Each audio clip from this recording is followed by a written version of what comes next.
नमस्कार दोस्तों, मैं साहू सर।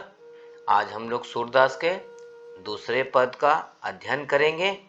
प्रस्तुत पद सूर सागर से उद्धृत है। इस पद में गोपियों का मुरली के प्रति सौतिया डाह प्रकट होता है, क्योंकि मुरली श्री कृष्ण के अधीन है, इसीलिए उनकी ओर ध्यान नहीं देते हैं। तो चलिए कविता की ओर चलते हैं। मुरली तौ गोपाल ही भावती। मुरली मतलब बंसी अर्थात बांसुरी। तौ मने तो, गोपाल ही मने श्री कृष्ण को ही, भावती मने अच्छी लगती है।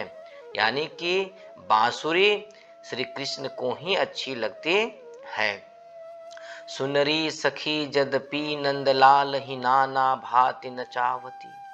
सुनरी सखी, एक सखी दूसरे सखी से कहती है कि नंदलाल ही मने नंद के लाल को, नाना भांति नचावती, बांसुरी जो है से नाना तरह तरह प्रकार के जो है से भिन्न भिन्न प्रकार से नाच नचवाती है। राखती एक पाई ठाढ़ौ करी, अति अधिकार जनावती। राखती मने रखती है, एक पाई मने एक पैर पर, ठाढ़ौ करी मने खड़ा करके, कृष्ण को बांसुरी एक पैर पर खड़ा करके रखती है। अति अधिकार जनावती, अति मने अधिक, अधिकार मने हक, अपना जो है से बांसुरी श्री कृष्ण पर अधिक हक जताती है। कोमल तन आज्ञा करवावती।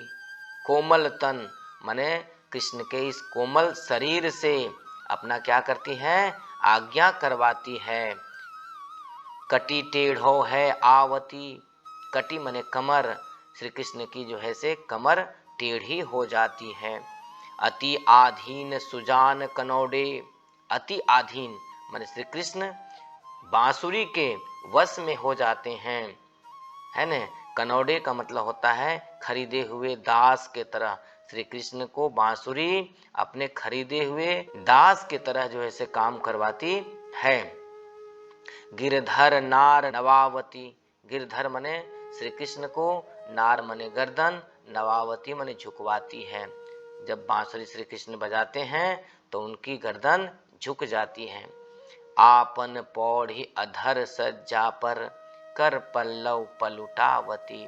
आपन पौड़ अपना जो है से स्थान, पौड़ी मतलब लेटना, अधर मतलब होठों पर, सज्जा मने सैया, अपना स्थान जो है से बांसुरी कहाँ रखी हुई है, श्री कृष्ण के होठों पर जो है से विश्राम करती है।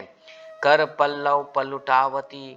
कर मने हाथ, पल्लव मने पत्तियां, पलुटावत मने दबवाती है। श्री कृष्ण के कोमल पत्तियों रूपी हाथ से बांसुरी अपना शरीर दबवाती है। भुकुटी कुटिल नैन नासापुट, हम पर कोप करवावती। गोपियां कहती हैं कि जब श्री कृष्ण बांसुरी बजाते हैं, भुकुटी का मतलब होता है भौहें, कुटिल का मतलब टेढ़ी, नासापुट जो है से नाक के नथुने जो है से फूल जाते हैं। जब श्री कृष्ण बांसुरी को बजाते हैं तो उनकी भौहें टेढ़ी हो जाती हैं, नाक के नथुने फूलते हैं, जैसे लगता है कि हम गोपियों पर जो है से क्रोध करवाती है। कौन? बांसुरी।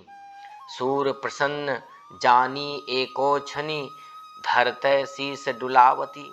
सूरदास जी कहते हैं कि गोपियां कहने लगी कि श्री कृष्ण बांसुरी बजाते बजाते धरते शीस डुलावती, माने इतने प्रसन्न हो जाते, इतने प्रसन्न चित्त हो जाते हैं कि उनका सिर आनंद से झूमने लगता है।